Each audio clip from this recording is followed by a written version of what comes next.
अस्सलाम वालेकुम, आप देख रहे हैं प्रोग्राम 7 से 8। मैं हूं आपकी मेज़बान करन्नाज। गैर मुल्की हजरात अपनी सीट बेल्ट बांध लीजिए क्योंकि सयाहत का तैयारा पाकिस्तान में उतरने वाला है। पाकिस्तान जितना खूबसूरत ये नाम है, इससे ज़्यादा खूबसूरत पाकिस्तान के सयाहती मकामात हैं।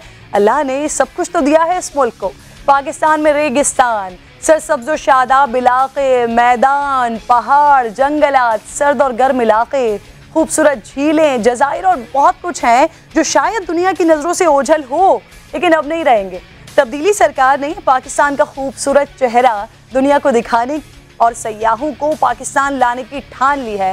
वैसे पाकिस्तान इतना खूबसूरत है कि बस ज़रा सी आसानी हो, सयाह खुद ही खिंचे चले आएंगे। तो नई वीज़ा पॉलिसी का ऐलान कर दिया है। 50 ममालिक के बाशिंदों को पाकिस्तान आमद पर वीज़ा मिलेगा।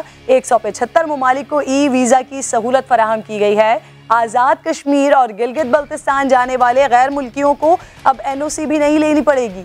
तो किस चीज़ का इंतज़ार है जनाब? गैर मुल्की सयाहों के लिए पाकिस्तान में सयाहती सेल लग गई है।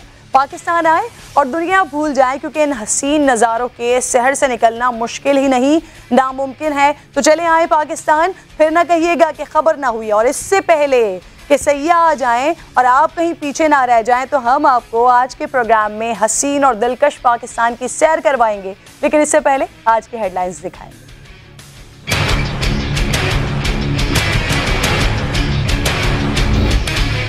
खूबसूरत पहाड़, हर तरफ हरियाली, कहीं संगलाख चट्टानें तो कहीं खूबसूरत मैदान, सहरा भी है तो समंदर भी। पाकिस्तान की खूबसूरती को दुनिया भर में पहचान दिलवाने और सयाहत को फरोग देने का आज़म। पाकिस्तान ने नई वीज़ा पॉलिसी का ऐलान कर दिया।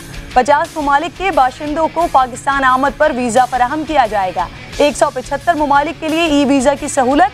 आज़ाद कश्मीर और गिलगित बल्तिस्तान जाने वाले गैर मुल्कियों के लिए NOC की शर्त भी ख़त्म कर दी गई।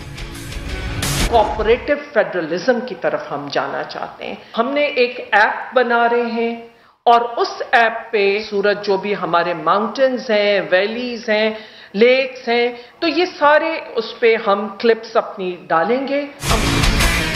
20 मकामात का इंतखाब किया जाएगा जिनकी खूबसूरती उजागर करके गैर मुल्की सयाहों को यहाँ आने की तरगीब दी जाएगी। विफाकी वजीर बराए बैनुस्सूबाई राबता फहमीदा मिर्जा कहती हैं एक एप्लीकेशन तैयार की जा रही है जहाँ मुल्क भर के सयाहती मकामात की वीडियोज रखी जाएंगी।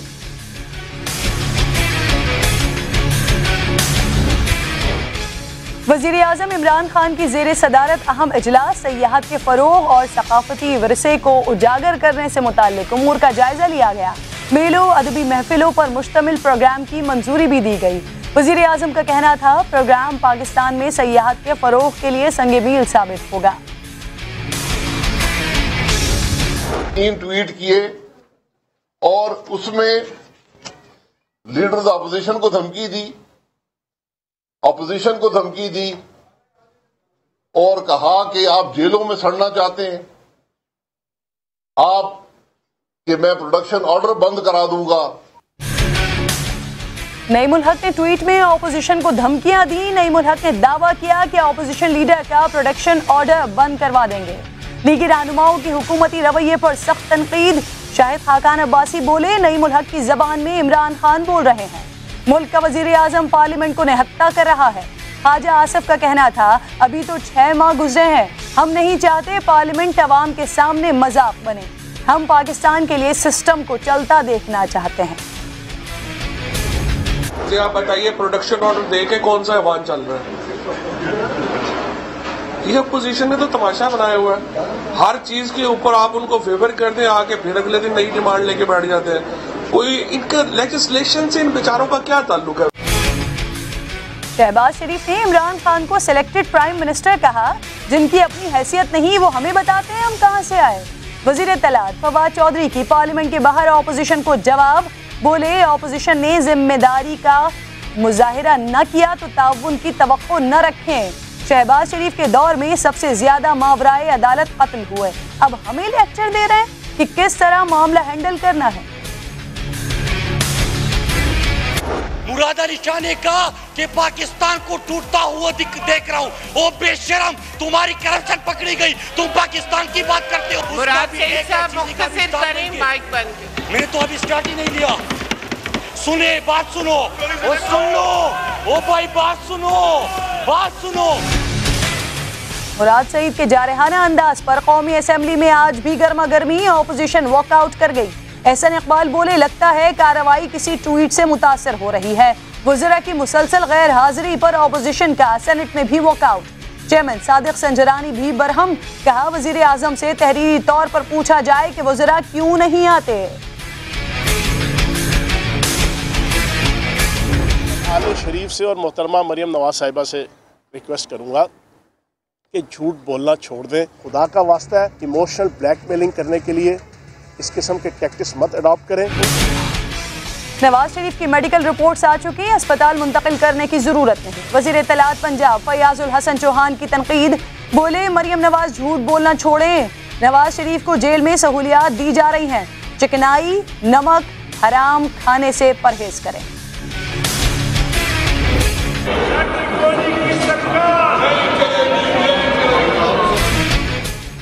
सिंध असेंबली में MPA रमजान खांची पर हमले के खिलाफ मजम्मती करारदाद पेश नहीं करने दी गई। ऑपोजिशन अराकीन का एहतजाज, नारेबाजी। सिंध असेंबली के बाहर शहला रजा की सख्त तनकीद, बोले शहीद किस्मत वाले होते हैं, PTI के मुकद्दर में नहीं। हलीम आदिल शेख का जवाब, कहा शहीद नहीं हम गाजी हैं।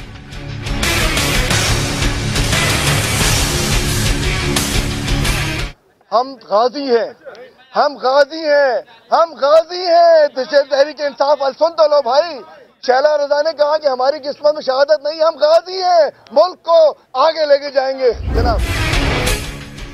और एक और अहद तमाम हुआ। स्टेज और टीवी की मारूफ अदाकारा रूही बानो 67 बरस की उम्र में इंतकाल कर गईं। गुर्दों के आर्जे में मुब्तला रूही बानो इस्तांबुल के अस्पताल में जेर इलाज थी।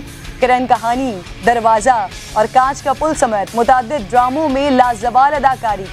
मारूफ अदाकारा को 14 अगस्त 1981 को सदारती तमगा हुस्न कारकर्दगी से नवाजा गया था।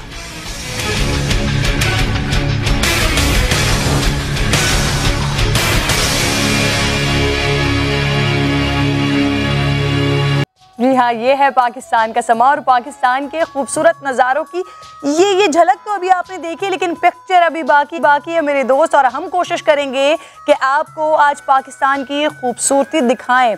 बात हो जाए ज़रा सैर व तफरी की, मुल्क के तफरीही मकामात की, जिसे देखकर हमारा मूड खुशगवार हो रहा है। इसमें कोई शक नहीं है कि पाकिस्तान बेहद खूबसूरत मुल्क है। ये बात अभी तक मैं और आप कहते थे, लेकिन अब इस बात का एतराफ़ कर रही है दुनिया। अब तक जिन मनाजिर के गर्विदा वज़ीर आज़म इमरान खान थे, दुनिया इसकी पूरी तरह मद्दा हो जाएगी। जी हाँ, पाकिस्तानी सयाहत का जहाज़ टेक ऑफ होने के लिए तैयार खड़ा है। तैयारे में गैर मुल्की सयाहों की बड़ी तादाद सफ़र करने के लिए तैयार है। हुकूमत ने 50 से ज़ायद ममालिक के लिए पाकिस्तानी वीज़ा की शराइत नरम कर दी हैं। तो अब मुल्क के वो तफरीही मकामात जो अब तक गैर मुल्की सयाहों की नज़रों से बिल्कुल ओझल थे, वो उन्हें देख सकेंगे। शिमाली इलाकों के हुस्न और बिलखुसूस खैबर पख्तूनख्वा के इलाके सवात को यूरोपीय मुल्क स्विट्ज़रलैंड से किसी भी तरह कम नहीं कहा जा सकता, जिसे देखने के लिए गैर मुल्की सयाह आते रहते हैं और पाकिस्तान की तारीफ किए बगैर जाते नहीं हैं। अब इन सयाहों की तादाद में तेज़ी से इजाफा होगा और उन्हें वेलकम कहने में उनके इन मकामात के बारे में मैं बताऊंगी, जहां का विजिट करना तो लाजमी बनता है, जहां के कुदरती हुस्न, खालिस आबो हवा और फितरी माहौल में खोकर यकीनन गैर मुल्की सयाह दंग रह जाएंगे। कुदरत के तख्लीक करदा दिलकश शाहकार, फलक बोस पहाड़ों से बहते शफाफ और ठंडे ठंडे चश्मे, सरसब्ज वादियाँ जो अब तक हमारी आंखों को खिरा करती थी, अब दुनिया पर अपने हुस्न की बिजलियाँ गिराएंगी।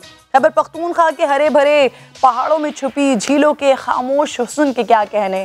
गैर मुल्की सयाह तो पहले से पाकिस्तान के कुदरती मकामात के दीवाने हैं। पाकिस्तान आते हैं और दाद दिए बगैर वापस नहीं जाते। शिमाली इलाकों के हुस्न और बिलखुसूस खैबर पख्तूनख्वा के इलाके सवात को अगर हम स्विट्ज़रलैंड से कम कहें तो ये किसी भी सूरत कम इसे नहीं कहा जा सकता। मेरे साथ मुख्तलिफ शहरों से, पाकिस्तान का हर शहर ही बहुत खूब है और मुख्तलिफ शहरों से इस वक्त नुमाइंदेगान, समा के नुमाइंदेगान मौजूद हैं जो इन जगहों को देखते हैं और चाहते हैं कि पाकिस्तानी सयाह भी और गैर मुल्की सयाह भी यहाँ पर आएँ और पाकिस्तान के इस हसीन और दिलकश मनाजिर से लुत्फ़अंदोज़ हों।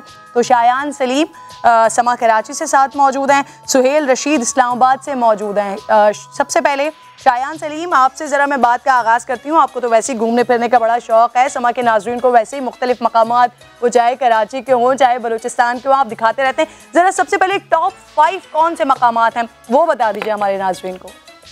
देखें, टॉप 5 की अगर बात करें तो पाकिस्तान, ये बहुत एक हमारे लिए खुशी की खबर है कि यहाँ पे जो अब गैर मुल्की सैयाह आएंगे उन्हें वीज़ा अप्लाई नहीं करना पड़ेगा और उन्हें पाकिस्तान आने के बाद फ़ौरन वीज़ा मिल जाएगा। टॉप 5 की बात करें तो सिंध और बलूचिस्तान में, दोनों में आपको बताऊंगा। पहले सिंध में बताएं। सिंध में सबसे पहले मैं आपको बताऊं तो रनी कोट इस वक्त वहाँ पे सयाहों का एक जन्नत वो बना हुआ है। इसके बाद गोरख हिल है, इसके बाद थरपारकर है, इसके बाद मोइंजोदड़ो है। यानी कि ये 4 ऐसे मकामात हैं जहाँ पर इस वक्त टूरिज़्म बढ़ रहा है और वहाँ पर लोगों ने जैसे ही मीडिया पे रिपोर्ट चलती हैं और ख़ास कर समा जो दिखाता है, वरना इतना टूरिज़्म को प्रमोट नहीं किया जाता हमारे यहाँ, लेकिन समा की जो काविश है वो यकीनन वो अब दुनिया उसको सराह रही है। पिछले 2 साल से कोशिश कर रहे हैं कि दुनिया को दिखाएं कि पाकिस्तान कितना खूबसूरत है और कितने खूबसूरत मकामात यहाँ पर मौजूद हैं। आपने तो अपनी 5 फेवरेट जगहें बताई हैं कि पाकिस्तान में कौन कौन से टॉप 5 जगह है। ज़रा सुहेल रशीद की जानिब चलते हुए, वफाकी दारुल हुकूमत इस्लामाबाद है, इस्लामाबाद वैसे ही इतना खूबसूरत शहर, वहाँ 5 ऐसी कौन सी खूबसूरत जगह है जहाँ आप चाहेंगे कि गैर मुल्की सैयाह आए और आप इन्हें साथ ले जाएं? देखिए किरण, इस्लामाबाद तो पाकिस्तान में टूरिज्म का बेस कैंप है। इसमें 2 कैटेगरीज हो सकती हैं। एक तो इस्लामाबाद शहर के अंदर ही हम 5 जो प्लेसेस हैं वो भी गिनवा सकते हैं आपको, जैसे दामने को हो जाता है, लेक व्यू हो जाता है, खानपुर डैम यहाँ पे बहुत नज़दीक है। इसके अलावा मार्गला हिल्स का हुस्न है, शाह अल्लाह केव्स हैं, फैसल मस्जिद की बड़ी अट्रैक्शन है। लेकिन जो बेस कैंप की मैंने बात किया, ज़रा उस तरफ आता हूँ, क्योंकि जो टूरिस्ट आते हैं, फॉरेनर यहाँ पर आते हैं पाकिस्तान में, इस्लामाबाद को बेस कैंप बना के यहाँ से वो आज़ाद कश्मीर जा सकते हैं। मरी सबसे करीब और सबसे ज़्यादा जो बड़ी अट्रैक्शन है पाकिस्तान में किसी भी रहने वाले के लिए और जो बैरून मुल्क से लोग आते हैं उनके लिए। और जो ये सीज़न चल रहा है, ये सीज़न क्या चाहे गर्मियाँ ही क्यों ना हो, मरी हो गया, शमाली इलाका जात हो गए, इस्लामाबाद से 3 से 4 घंटे की मुसाफत पे यहाँ पे ये झील सैफुल मुलूक भी मौजूद है। यहाँ से रावला कोट, तोली पीर, बंजोसा, ये सारी जो चीज़ें हैं, ये सारी जो खूबसूरत मकामात हैं जो हम कह सकते हैं कि पाकिस्तान का चेहरा है, वो इस्लामाबाद से सिर्फ 2 से 3 घंटे की मुसाफत पर यहाँ पर है। इसलिए इसको बेस कैंप बनाकर, और जो कुछ फिगर्स भी मैं आपसे शेयर करना चाहूँगा, 7 लाख जो इस सीज़न में जो गुजरा है अभी, इसमें सिर्फ शुमाली इलाका जात में जो लोग गए हैं इस्लामाबाद को टच करके, 7 लाख उनकी तादाद है, जो एक मुहतात फिगर है, क्योंकि इससे ज़्यादा भी जा सकती है अभी, क्योंकि सीज़न जो है बर्फबारी का भी चल रहा है। मरी एवरेज जो वीकेंड पे गाड़ियाँ दाखिल हो रही हैं इस वक्त, वो उनकी तादाद 10 से 15 हज़ार है डेली की। इसके अलावा जो मार्गला हिल्स हैं यहाँ पर इस्लामाबाद के अंदर ही, वहाँ पर हर शाम 5 से 7 हज़ार अफराद जो हैं वो वहाँ पर विज़िट करते हैं। और ये जो हाइकर्स हैं उनसे हट कर हैं, जो वहाँ पर जाकर शाम का नज़ारा लेना चाहते हैं, शाम को वहाँ पर वक्त गुजारना चाहते हैं, फैमिली के साथ बैठना चाहते हैं, ये तो इस्लामाबाद के अंदर ही उनको एक फैसिलिटी मौजूद है। लेकिन यहाँ से वादी नीलम जो सबसे खूबसूरत मकाम कहा जाता है, वो भी यहाँ पर इसके नज़दीक मौजूद है। और जो पहाड़ हैं, पहाड़ी सिलसिले जितने भी हैं, इस्लामाबाद में रहते हुए आप उन्हें टच करके वापस भी आ सकते हैं शाम को। ये सारी चीज़ें यहाँ पर मौजूद हैं। और इन्हीं पहाड़ी सिलसिलों की वजह से जो वर्ल्ड टूरिज़्म ऑर्गेनाइजेशन है, उसने 2018 में जो पाकिस्तान है इसको बेहतरीन एडवेंचर के लिए मुल्क करार दिया। जो टूरिस्ट हैं उनके लिए और सियाहों के लिए भी बेहतरीन मुल्क करार दिया गया था। इसी जो फिगर बढ़ा है पिछले 2 से 3 साल के दौरान, इसकी वजह से। जी बिल्कुल। और सुहेल, समा के नाज़रीन को यकीनन याद होगा कि पाकिस्तान के खूबसूरत चेहरे दिखाने के लिए हर उस खूबसूरत मकाम से समा टीवी अपने बुलेटिन्स भी नाज़रीन के लिए शेयर कर चुका है, नशर कर चुका है वहाँ से। मुझे बताइएगा आप शायान के इस वक्त टूरिज़्म को फ़रोग देने के लिए, क्योंकि वो तमाम मकामात जहाँ पर लोग विज़िट करते हैं और जब रिपोर्ट चलती है उनके लिए और फौरी तौर पर लोगों का एक जमघट्टा वहाँ पहुँच जाता है, फ़रोग देने के लिए सिंध में किस सतह पर काम हो रहा है? सिंध की बात की जाए तो जो होना चाहिए वैसा नहीं है, लेकिन फिर भी जो लोग हैं, जब रिपोर्ट्स चलती हैं, जो आपने बात की, बड़ी एक अच्छी बात है कि जब हम रिपोर्ट्स चलाते हैं इसके बाद जो फीडबैक आता है वो ऐसा होता है कि लोग पूछते हैं कि यार यहाँ कोई फैसिलिटी है, सबसे पहला सवाल वो ये करता है। लेकिन अफसोस होता है कि फैसिलिटी नहीं है, लेकिन फिर भी लोग पहुँच जाते हैं, वो निकलना चाहते हैं शहर की तेज़ रफ्तार ज़िंदगी और गहमा गहमी से पुरसुकून पुरफ़िज़ा मुकाम पर जाकर कुछ वक्त बिताना चाहते हैं। लेकिन जैसे ही रिपोर्ट चलती हैं कुछ ऐसे मकाम की जो इससे पहले एक्सप्लोर नहीं हुआ होता है या हुआ होता है, तो वो सिर्फ सोशल मीडिया की हद तक होता है, मेन स्ट्रीम मीडिया पे नहीं आता। जब वो मेन स्ट्रीम पे मीडिया पे आता है तो जब हम वहाँ से जहाँ हम जाते हैं, जैसे कि मैं अभी बलूचिस्तान के कुछ मकामात पर गया था, वहाँ पे लोगों ने अब जाना शुरू कर दिया। इतवार को हमारी एक रिपोर्ट चली थी जो 4-5 दिन पहले, तो वहाँ पे भी अब हो ये रहा है कि सोशल मीडिया इस वक्त ये काम कर रहा है कि जो नौजवान हैं वो ट्रिप ऑर्गेनाइज करते हैं। एक कोस्टर होती है 20-22 सीटर की, उसमें वो सबको गेट टुगेदर करते हैं और कुछ पैसे लेके उन्हें वहाँ ले जाते हैं, खाना भी प्रोवाइड करते हैं। अच्छा शायद ये बताएं, हमारे टूर प्लानर्स हों या फिर हमारी आवाम हो और आप हों जो एक्सप्लोर करते हैं नए नए मकामात को और आवाम तक पहुँचाते हैं, आप लोग तैयार हैं गैर मुल्की सयाहों को वेलकम कहने के लिए और उन्हें ये दिलकश मकामात दिखाने के लिए?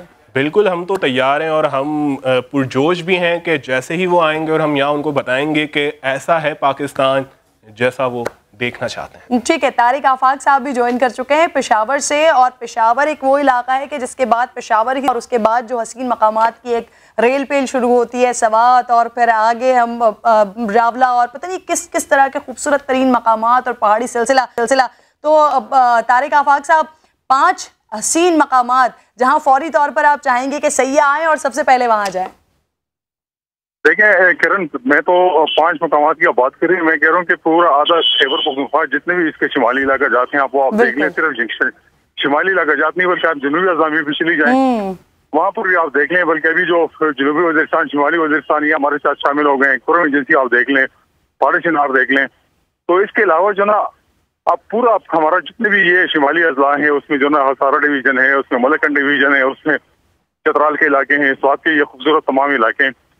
लेकिन अभी तक वहाँ की सूरत हाल ऐसी है कि अगर आप जाने भी चाहें तो कालाम जो ना जो सबसे ज्यादा तस्वर किया जाता है कि एक्सेसिबल है उसके लिए सयाहों के लिए, वो पेशावर से है 260 किलोमीटर के फासले पे। लेकिन जब आप वहाँ पे जाएंगे तो 10 घंटे आपके लगेंगे, और सिर्फ जो ना बहरीन से लेकर उसका फासला है तकरीबन 30-35 किलोमीटर। ये 30-35 किलोमीटर का फासला जो ना आप 3-3.5-4 घंटे में तय करेंगी। और इन रास्तों में भी हसीन मकामात आते हैं, और यकीन जानी मैं कह रहा हूँ ये पूरी बेल्ट अगर आप देख लेना तो ये सब के सब जो है इतने खूबसूरत मकामात है कि हर जगह पे जो ना आपको जो सयाहत है, फितरत है, वो बिल्कुल जो ना आपको आया नजर आएगी। और हर जगह पे जो ना आप किसी भी जगह दरिया के किनारे टेंट लगा के आप यानी गुजार सकते हैं, रात भी गुजार सकते हैं। वहाँ पे आप अपने जो सियासी शौक है उसकी तकमील भी कर सकते हैं।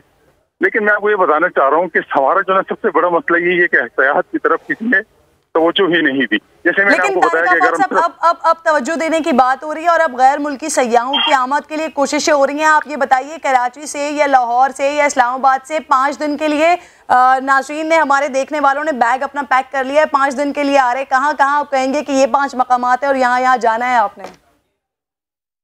देखिए मैं आपको ये बताना चाह रहा हूँ, जब आप आएंगे ना, अभी तो अल्लाह के फजल से ये है कि मोटरवे से लेके चकदरा तक अब एक्सप्रेस वे बन रहा है। उस एक्सप्रेस वे की वजह से काफी जो है ये जो अपनी मसाफत थी जो पहले 5-6 घंटे की हुआ करती थी अब वो कम हो जाएगी।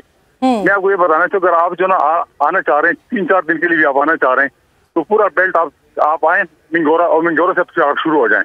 मिंगोरा से आप जाएंगे तो म्यादम जाएंगे, मालम जवा जाएंगे, उससे आगे जो ना मदेन है, बहरेन है, कलाम है, फिर कलाम से आगे जो ना आपने मूडन जाना है, फिर घबराल है, उतरोड़ है, और इसके अलावा जो ना फिर आगे पहाड़ी मजीद इलाके जो है वहाँ पे बैरान झील है, वहाँ पे डोंगल झील है, वहाँ पे शहबाज के इलाके है, ये तो और एक जो कनेक्टेड है। जैसे मैं आपको बता रहा हूँ कि स्वात का इलाका है, अब यही स्वात का इलाका जो है ये जुड़ा हुआ है धीर के साथ भी।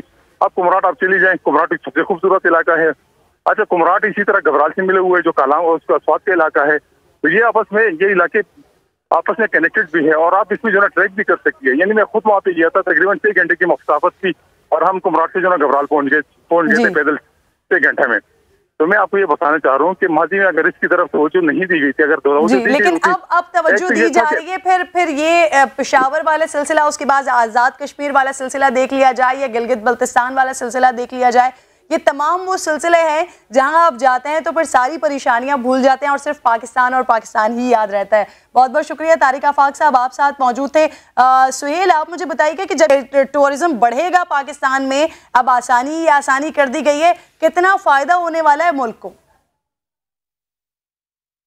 देखिए, मुल्क की जीडीपी में पहले ही जो रिपोर्ट्स मौजूद हैं उसमें 2.5 से 2.8% का जो है वो कंट्रीब्यूशन होता है टूरिज़्म का, जो कि बदकिस्मती से कुछ 2009-10 के बाद से इसमें कमी आई थी, लेकिन अब इसमें फिर से इजाफा हो रहा है। जो रिपोर्ट्स बता रही हैं 2015 से ऑनवर्ड अभी तक जो चला आ रहा है, मुसलसल इसका जो है वो सालाना जो टूरिस्ट पाकिस्तान को विजिट कर रहे हैं उसकी तादाद 10 लाख से बढ़कर दोबारा 20 से 25 लाख तक 2018 तक पहुंच चुकी थी। और जितने ज़्यादा सयाह आएंगे यकीनन, और अब अगर गवर्नमेंट भी इस तरह से उनको फैसिलिटेट करेगी कि वीज़ा पॉलिसी बहुत नरम होगी, क्योंकि 4-5 माह पहले कुछ जो सोशल मीडिया के ट्रेंड सेटर्स हैं न्यूजीलैंड से, बरतानिया से, इस तरफ से जो पाकिस्तान उन्होंने विजिट किया था, तो मैंने उनके साथ कुछ वक्त गुजारा था, तो उनका एक ही मुतालबा था कि वीज़ा पॉलिसी अगर नरम कर दी जाए तो यकीनन ज़्यादा लोग भी आएंगे। और वो बड़े खुश थे पाकिस्तान के सारे मकामात देखकर, और वो उनका ये बल्कि मुतालबा था। उन्होंने हमसे जब बात की थी समा से, तो उन्होंने इस प्लेटफॉर्म से भी यही कहा था कि पाकिस्तानी गवर्नमेंट अगर वीजा पॉलिसी आसान कर दे तो यकीनन बहुत ज्यादा लोग आएंगे। तो अब चूंकि वीजा पॉलिसी आसान हो चुकी है, आजाद कश्मीर की तरफ जाने के लिए एनओसी की जरूरत भी नहीं रहेगी, आना भी यहाँ पर चाहते हैं सुहेल रशीद, तो यकीनन पाकिस्तान की मईशत के लिए भी इससे फायदा होगा। और गैर मुल्की सयाह जो शायद इधर उधर की खूबसूरती तो देखते हैं, उन्हें पाकिस्तान की खूबसूरती के बारे में इतना इल्म ना हो, जब यहाँ पर आएंगे तो उन्हें महसूस होगा कि वाकई ये जन्नत नज़ीर पाकिस्तान है। बहुत बहुत शुक्रिया। शायान सलीम आप साथ मौजूद थे, सुहेल रशीद आप साथ मौजूद थे। ये वाला टॉपिक जिससे निकलने का दिल नहीं चाह रहा है, लेकिन ब्रेक लेना और ब्रेक के बाद वापस आते हैं, सियासी मामलात की जानिब बढ़ेंगे।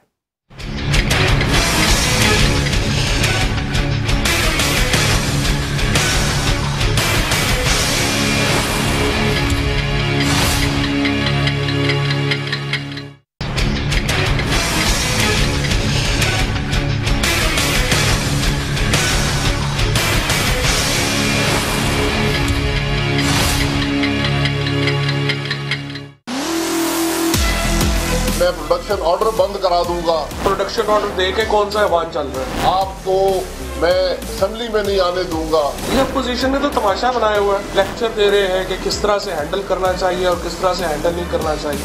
आज हुकूमत धमकियां दे रही है पार्लियामेंट को। मुराद अली शाह ने कहा कि पाकिस्तान को टूटता हुआ देख रहा हूँ। ओ बेशरम, तुम्हारी करप्शन पकड़ी गई, तुम पाकिस्तान की बात करते हो। जरदारी साहब हमें बता रहा था कि जरा आपको मैं सिखाता हूँ, वो जरा बिलावल को सिखा दो, खुदा के लिए मैं माफ करता हूँ। उसका मुंह क्यों नहीं बंद कराता? रोज वो भौंकता है यहाँ पे, भौंकता है यहाँ पे। आप बैठे, शक्ल देखें ये समझाएंगे मुझे। मैं भी इस पार्लियामेंट में था, जब बात करता था तो लोगों की आंखों में आंखें डाल के बात करता था, पोजीशन में बैठ के। इस तरह बात का नहीं था। आपने हाउस क्यों दिया ऐसे शख्स को जो इंतहाई बदतमीज किस्म का शख्स है, जो हाउस का माहौल खराब करता है? मैं आईना हूँ, दिखाऊंगा दाग चेहरों के, जिससे बुरा लगे वो सामने से हट जाए। सुने, बात सुनो, वो सुन लो, ओ भाई बात सुनो, बात सुनो। हर एक बात पे कहते हो तुम कि तू क्या है, तुम ही कहो कि ये अंदाज़ गुफ्तगू क्या है। सियासतदानों की शोला बयानी ने कौमी असम्बली क्या सूबाई असम्बलियों का माहौल भी काफ़ी गर्म किया हुआ है। हुकूमत और अपोजिशन एक दूसरे को बर्दाश्त करने को तैयार ही नहीं है। सियासी दर्जा हरारत हद पार कर रहा है। इख्तलाफात के बाईस ज़बानें भी तल्ख हो गई हैं। ऐवान में और ऐवान से बाहर अवामी नुमाइंदे एक दूसरे पर बरस रहे हैं, ज़ियादतियात पर हमले किए जा रहे हैं, ऐवान का तक़द्दुस भी पामाल किया जा रहा है, अपोजिशन की जानिब से वॉकआउट का सिलसिला जारी है। एक दूसरे की बात सुनने को कोई तैयार नहीं है। इस पर बात करने के लिए हमारे मौजूद हैं पाकिस्तान तहरीक इंसाफ के रहनुमा हुमायूं अख्तर खान साहब और मुस्लिम लीग नून से जावेद लतीफ़ साहब साथ देंगे। जावेद लतीफ़ साहब, सबसे पहले आपसे बात का आगाज़ करती हूँ। सर, क्यों ऐवान के अंदर और बाहर अदम बर्दाश्त का माहौल है? इस मसले को हल करने के लिए अपोजिशन को भी तो जिम्मेदारी दिखाना होगी। देखिए किरण, आप सही कह रही हैं, लेकिन बदकिस्मती ये है कि अगर किसी जमात का कोई मेंबर गलत ज़बान इस्तेमाल करे, अल्फाज का गलत चुनाव करे, तो उसका गिला शिकवा तो किया जा सकता है पार्टी हेड से। और जब किसी पार्टी का हेड इस तरह की गुफ्तगू करे तो आप शिकायत किससे करेंगे? और ये सिलसिला शुरू किया इमरान खान साहब ने जब उन्होंने मुख्तलिफ जमातों के अकाबरीन को नाम लेकर ललकारा। और ये खाली उन्होंने मुख्तलिफ सियासी जमातों या मजहबी जमातों के अकाबरीन को इन अलकाब से नवाजा नहीं है, उन्होंने तो अदारों में मुख्तलिफ अदारों के हेड्स को भी इसी अल्फाज से, इन्हीं अलकाब से उनको भी नवाजते रहे।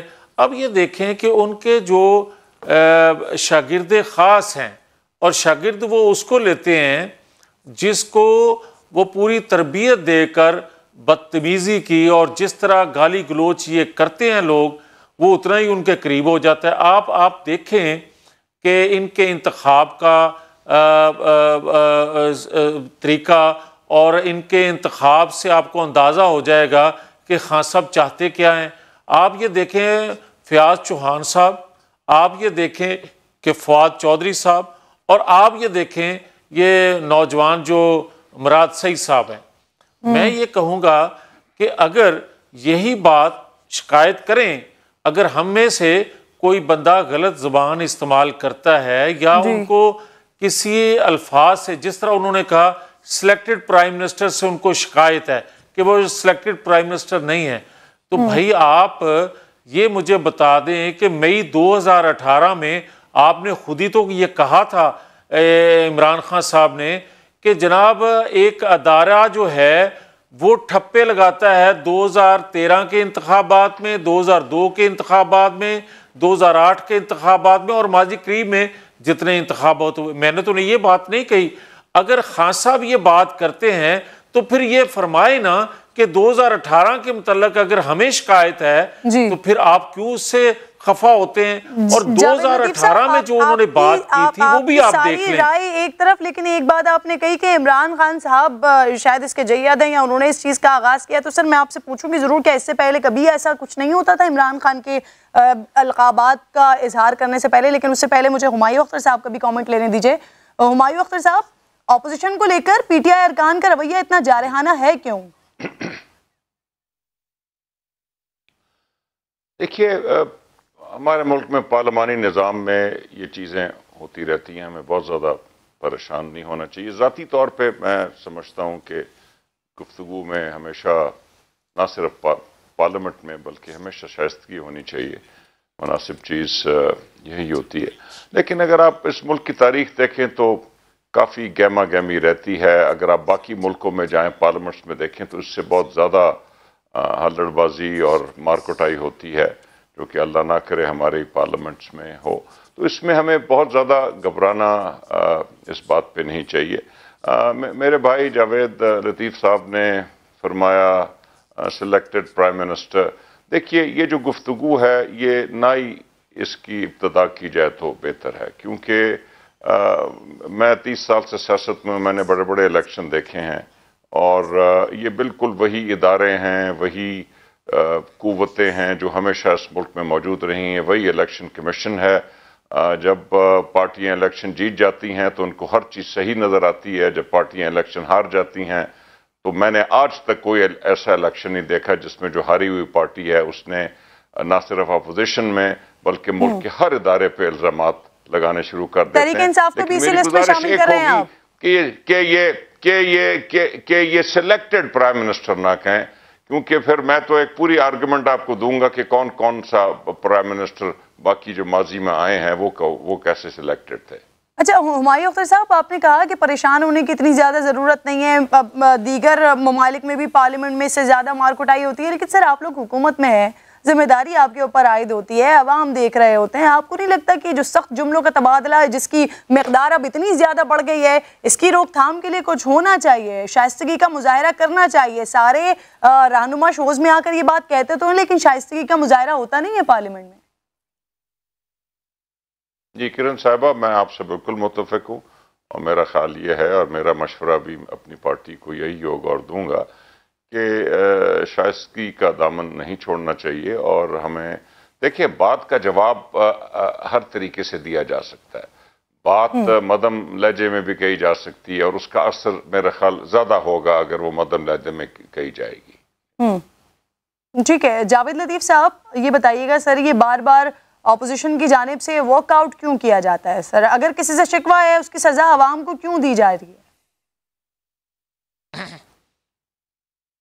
देखिए किरण, पहली बात तो यह है कि हुमायूं अख्तर साहब भी बात कर रहे हैं, सख्त भी बात करेंगे, इनका लहजा दुरुस्त होगा, इनके अल्फाज का चुनाव दुरुस्त होगा तो कोई बंदा शिकवा नहीं करेगा। मैं भी आज जितनी चाहें ये सख्त बात करें, मुझे इल्म है कि ये ऐसे अल्फाज का चुनाव नहीं करेंगे जिससे मेरी दिल आज़ारी हो या मेरी जमात के दीगर लोगों की दिल आज़ारी हो।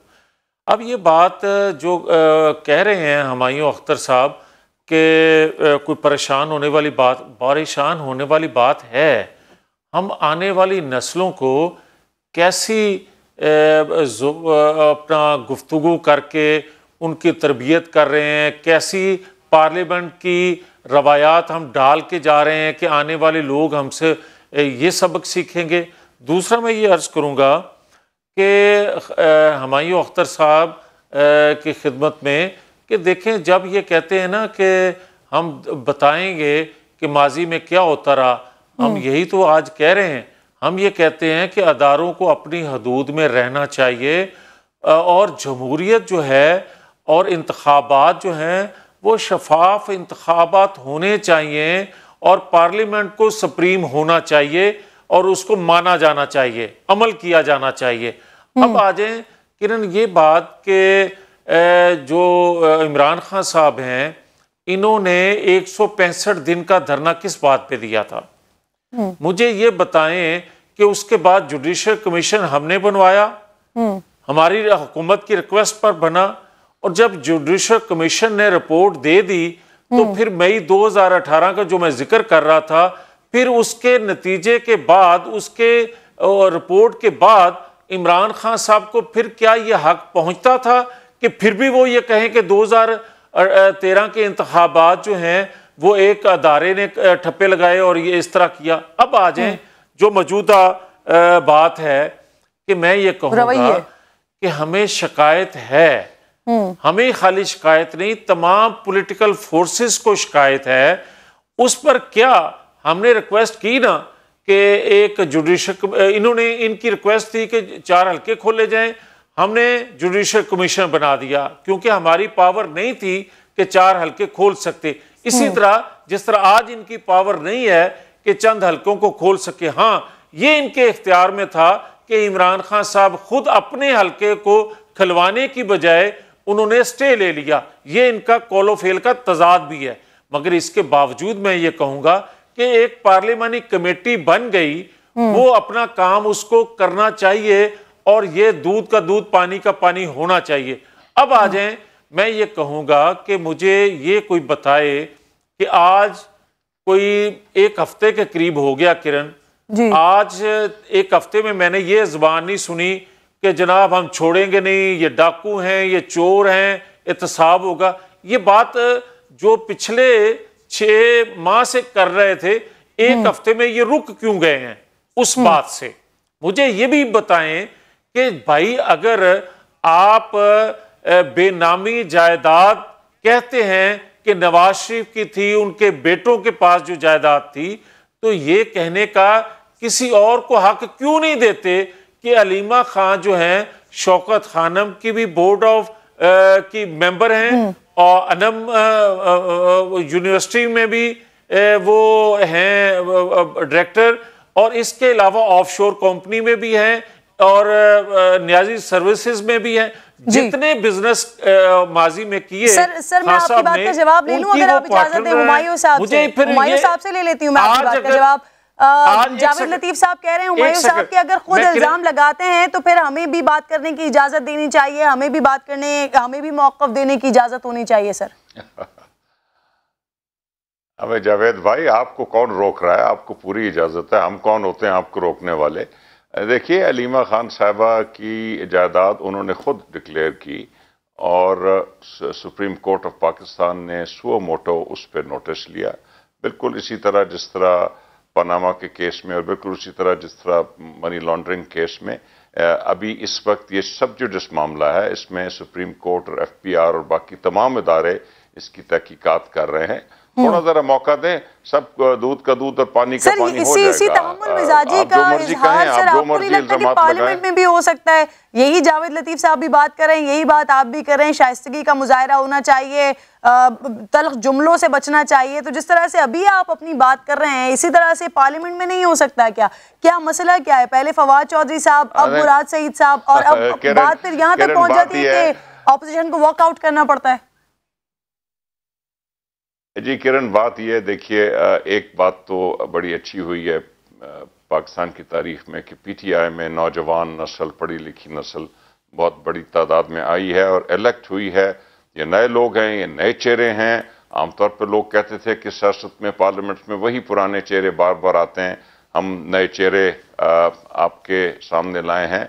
अब जावेद साहब और मेरा कुछ तजर्बा ज़रा ज़्यादा है, हम काफ़ी अरसे से पार्लियामेंट्स में रहे हैं, तो हम में कुछ सब तो तहम्मुल आ जाता है और इंशाल्लाह हमारे नए साथियों में भी आ जाएगा। तो सर ये नए चेहरों से फिर मैसेज क्या जा रहा है? अगर आप सिर्फ और सिर्फ नए चेहरों की बात कर रहे हैं तो फवाद चौधरी साहब तो पुराने खिलाड़ी हैं, पुराने सियासतदान हैं, इसके फयाजुल हसन चौहान साहब पुराने सियासतदान हैं, मुराद सईद साहब की बात करें आप? नहीं, फवाद चौधरी साहब पार्लियामेंट में पहली दफा इलेक्ट हुए हैं, हालांकि पार्लियामेंट में पहले, लेकिन सियासतदान तो हैं इससे पहले। जेलम से ठीक है, जावेद लतीफ साहब भी हैं, बड़े अच्छे वकील भी हैं जी। जावेद लतीफ साहब ऐवान की कार्रवाई को लेकर चौधरी साहब का अपना स्टाइल है। जावेद लतीफ साहब ऐवान की कार्रवाई को लेकर जी जी जी जी अपने स्टाइल है, ठीक है सर, लेकिन अब क्योंकि हुकूमत में जरा जिम्मेदारी का मुजाहरा होना चाहिए सर, अब मुनफरिद स्टाइल को आपको नहीं लगता कि थोड़ा सा तब्दील होना चाहिए? इल्जामात का सिलसिला जारी रहा, अब तो माहौल में ऐवान की कार्रवाई कैसे चलेगी, कानून साजी कैसे होगी जावेद लतीफ साहब? देखें, बात यह है कि एक तो मैं अर्ज़ करूं कि हुमायूं अख्तर साहब शायद ये ज़िक्र करना मुनासिब नहीं समझते थे। मैं अर्ज़ कर देता हूं कि माजी में भी ऐसी गुफ्तगू होती रही है, ये बात दुरुस्त है, 80-90 की दहाई में, और उस वक्त जो आज के रेलवे के वज़ीर हैं, ये बड़ी गंदी गुफ्तगू मुस्लिम लीग नून के प्लेटफॉर्म से किया करते थे, और उस वक्त भी हम जैसे जो सियासी कारकुन थे ये लीडरशिप से कहा करते थे कि ये रवैया, ये अल्फाज किसी तौर पर मुस्लिम लीग नून के प्लेटफॉर्म से अदा करना मुनासिब नहीं है और इसको रोका जाए। मगर ये देखें आप कि वो शख्स जब मुस्लिम लीग से हटा तो वो काफ लीग में गया, काफ लीग में भी उसने वही अपना वतीरा रखा, वो पीपल्स पार्टी का इत्तेहादी बना, उसमें भी उसने वही गुल खिलाए, और आज जो वहाँ जाके पीटीआई का इत्तेहादी बना तो वहाँ जाके भी वो वही गुफ्तगू कर रहा है। सो मैं कहना ये चाहता हूँ कि जो बुरा है वो एक जमात में भी बुरा है, वो किसी और जमात में चला जाए तो वो फिर भी उसी रवैये का वो इजहार करेगा। मगर मैं ये कहूँगा कि जो बात आप कह रही हैं कि कानून साजी कैसे होगी असेंबली में, तो किरण ये देखें कि ये सबसे बड़ी जिम्मेदारी जो हुकूमत वक्त पर होती है कि कभी कभार अगर सख्त जुमले या सख्त रवैया अपोजिशन की तरफ से नजर आ भी जाए तो हमेशा हुकूमत वक्त जो है होती है वो उसको नरम करती है। नरम मिजाजी का मुजाहरा करती है। ठीक है, हुमायूं देख ले आप इस बात कि हम कोशिश करते हैं। ठीक है, आपकी जानिब से ये कहा जा रहा है कि अगर कोई सख्त बात हो भी जाती है तो हुकूमत वक्त का ये काम होता है कि वो जरा नरम मिजाजी का मुजाहरा करे। तो हुमायूं अख्तर साहब, ऐसा क्या हो कि लड़ाई झगड़ों में फिर कार्रवाई तमाम ना हो पार्लियामेंट की, बल्कि कानून साजी में और अवामी मफाद में तमाम तर हो? क्या किया जाए ऐसा? दो चीज़ें किरण, एक तो मैं थोड़ा सा मियां साहब को जवाब दे दूं कि माशाल्लाह PMLN में भी नौजवान और अभी इतने ज़्यादा नौजवान नहीं रहे लोग हैं जो कि बहुत भड़कीले हैं और बहुत एग्रेसिव हैं। क्योंकि मैं सियासत में बड़े अरसे से हूँ, ये सब किसी न किसी वक्त मेरे साथी रहे हैं, तो मैं किसी का नाम नहीं लेना चाहता इन लोगों का। दूसरा, मैं बिल्कुल मुतफिक हूँ जी। देखिए, हमने सारी ज़िंदगी सीखा है, मैंने सारी दुनिया फिरी है, मैं पढ़ा हूँ बाहर, मैंने हमेशा जो हुकूमतें होती हैं उनका सर झुका देखा है। हमारे वालिदैन ने हमें यही तरबियत दी है कि फलदार दरख्त हमेशा झुका होता है। तो मैं तो हमेशा ना सिर्फ हुकूमत को बल्कि जो भी पार्लियामेंट में बैठे हैं वो इलेक्टेड लोग हैं, चले अपोजिशन में या हुकूमत में, बहरहाल वो इलेक्टेड लोग हैं, इनको अपना सर झुका के रखना चाहिए और पाकिस्तान के मफाद के लिए और पाकिस्तान के मसाइल हल करने के लिए बढ़ चढ़ कर तकरीरों में हिस्सा लें, लेकिन शाइस्तगी के दायरे से बाहर नहीं निकलना चाहिए। ठीक है हुमायूं अख्तर साहब, पूरी उम्मीद है और दुआ करते हैं कि आइंदा अगले सेशन में अब हम फलदार दरख्त की मानंद हुकूमत को भी और अपोजिशन को भी देखें। बहुत बहुत शुक्रिया जावेद लतीफ साहब, हुमायूं अख्तर साहब प्रोग्राम में साथ मौजूद थे। नवाज शरीफ की हेल्थ को लेकर बड़ा प्रोपेगेंडा भी किया जा रहा है, बड़ी बातें भी की जा रही हैं, उससे मुताल्लिक प्रोग्राम में बात करने जा रही हूँ। आपका मुस्कुराना भी कम हो गया, बातचीत बहुत कम करते हैं आप। देखे ना देखना कैसा, हम तो खुलकर रो भी नहीं सकेंगे, हम तो खुलकर रो भी नहीं सकेंगे।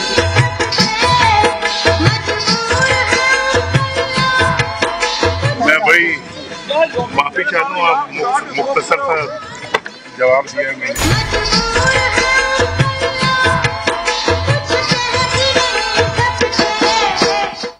नवाज शरीफ की सेहत से मुताल्लिक एक नई बहस तो मुल्क में छिड़ी हुई है, लेकिन इसके साथ साथ सोशल मीडिया पर भी मुख्तलिफ नौइयत का प्रोपेगेंडा हो रहा है। कितना सच है, कितना ही हकीकत है, इसमें कितना फसाना है, कौन सच बोल रहा है, कौन झूठ बोल रहा है।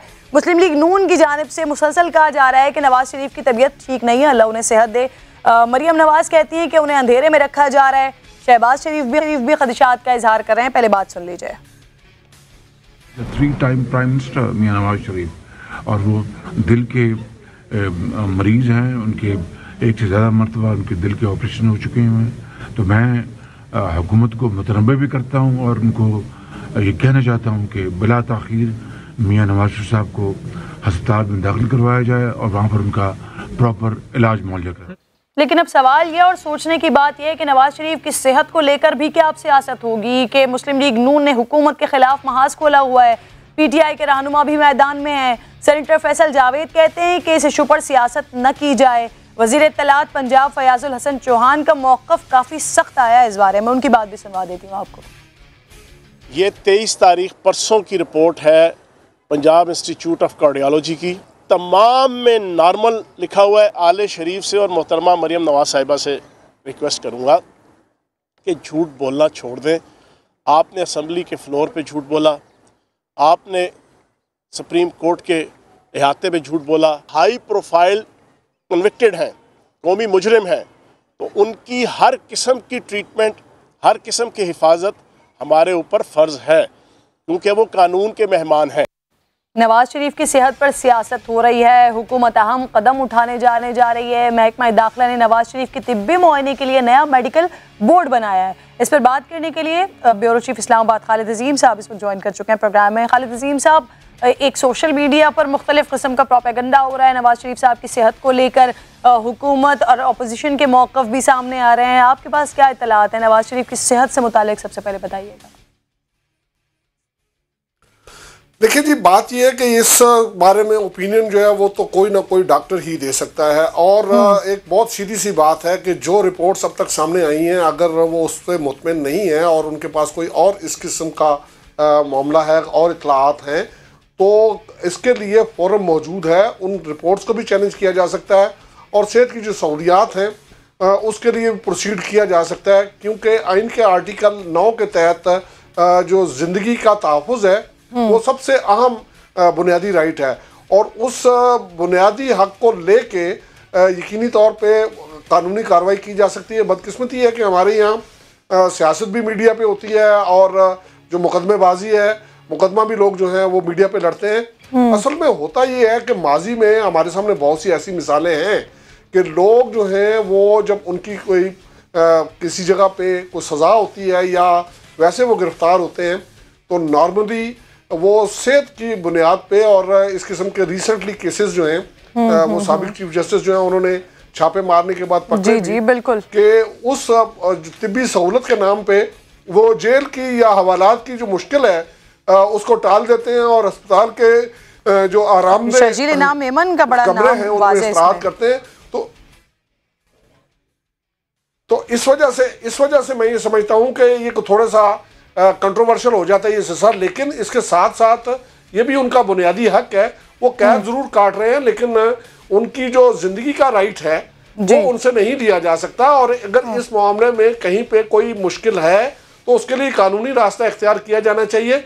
लेकिन जैसे मैंने पहले कहा कि चूंकि सारी की सारी फाइट जो है वो हो ही मीडिया पे रही है, चाहे वो मामूल का मीडिया है या सोशल मीडिया है, तौर तो पर हमारे सियासतदान उस जगह पे लड़ी जा रही है। इतनी गिर चुके हैं हम कि इस मामले पर भी सियासत हो। जी देखिए, मैं ये समझता हूँ कि अगर तो वो बिल्कुल जेन्युइनली अगर उनकी कोई प्रॉब्लम है, उनकी बीमारी इस नौयत किया और उनकी हिस्ट्री भी मौजूद है कि उससे पहले उनकी एक मेजर सर्जरी जो है वो बरतानिया में हुई थी। तो उसके ऊपर अगर हुकूमत की तरफ से ये तसाहल आता है तो मैं ये समझता हूँ कि हुकूमत अपने लिए बहुत मुश्किलात पैदा कर लेगी कि अगर मियाँ साहब के साथ खुदा न खास्ता कोई ख़राबी हो गई और वो उनका जो मर्ज है वो मजीद बढ़ गया तो उसकी जिम्मेदारी हुकूमत पे होगी और उसका जवाब देना मुश्किल हो जाएगा। लेकिन अगर उनकी उस बीमारी की बुनियाद पे कुछ सहूलत लेने की कोशिश की जा रही है तो वो भी मेरा ख्याल है इस वजह से कि आम पब्लिक में इंप्रेशन यही जाता है कि जो बाअसर लोग हैं वो जेल में ज़रूर भिजवाए जाते हैं लेकिन वहाँ से वो अस्पतालों में मुंतकिल हो जाते हैं। और रिसेंटली बड़े सियासतदान जो है उनके हवाले से ये कहा जा सकता है, आसिफ जरदारी जो कहते हैं मैंने 11 साल जेल काटी है, उसमें कभी अगर काउंट करें तो पता चलता है कि वो 70% से ज़्यादा वक्त जो है उन्होंने अस्पताल में गुजारा है और हवालात या जेल में उनका वक्त जो है वो बहुत कम गुजरा है। तो ये इंप्रेशन भी ख़त्म होना चाहिए कि सज़ा जो है उसको मजाक ना बना दिया जाए और अस्पताल में के नाम पे जो है वो सहूलत ना ले ली जाए। इसी तरह से ये भी जरूर देखना होगा कि अगर किसी का कोई जेन्युइन मसला है तो उसको उसके हक से महरूम ना किया जाए। बिल्कुल ठीक है खालिद अजीम साहब, बहुत बहुत शुक्रिया। आप साथ मौजूद का वक्त हो गया, ब्रेक के बाद वापस आए।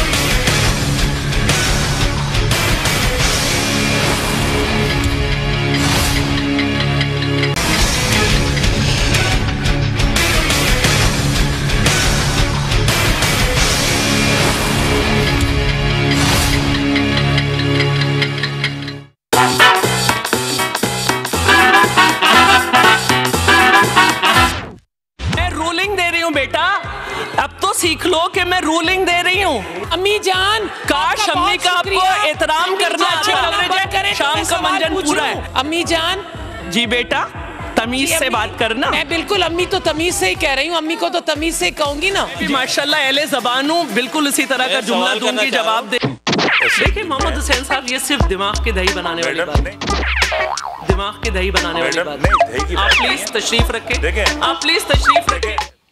मामला जाली फेसबुक अकाउंट्स का हो या फिर मुखालिफिन पर लफ्जी गोलाबारी का, पीपल्स पार्टी की रहनुमा शैला रजा को खबरों में रहना आता है, लेकिन इस बार पीटीआई की मुखालिफत में शैला रजा ने जल्दबाजी में बड़ा अजीब बयान दे दिया। पहले उनका बयान सुने। करारदाद आप किसी भी चीज पे ला सकते हैं और शहीद किस्मत वाले होते हैं जो पीटीआई के मुकद्दर में नहीं है।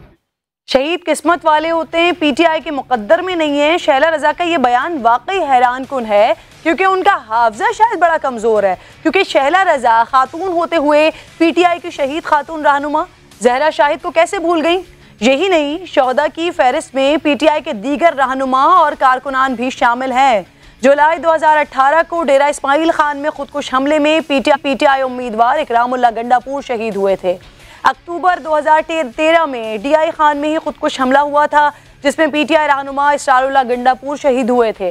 ये तफसील पीटीआई के कुछ शोहदा की है और उन्हें देखते हुए अगर शैला रजा अपने बयान पर नज़र डालें कि शहीद किस्मत वाले होते हैं और पीटीआई के मुकद्दर में नहीं है तो शायद शैला रजा आपको खुद अपने बयान पर अफसोस होगा। उनका वक्त ख़त्म हो गया है, लेकिन प्रोग्राम के अख्तिताम से पहले मुल्क की नामवर फनकारा जिनके चेहरे पर जमाल था, जिन्हें मुकालमों की अदायगी पर खूब कमाल था, वो नाम है रूही बानो का। आज ये नाम हमसे बिछड़ गया, एक अहदाश तमाम हो गया। अपनी जानदार अदाकारी से जहनों पर नक्श करने वाली अदाकारा कुछ माह तक नफसियाती मसाइल का शिकार रहने के बाद 63 बरस की उम्र में इंतकाल कर गई। तो प्रोग्राम के अख्तिताम पर उनकी यादों के साथ आपको छोड़े जा रही हूँ। पीर को आपसे फिर मुलाकात होगी।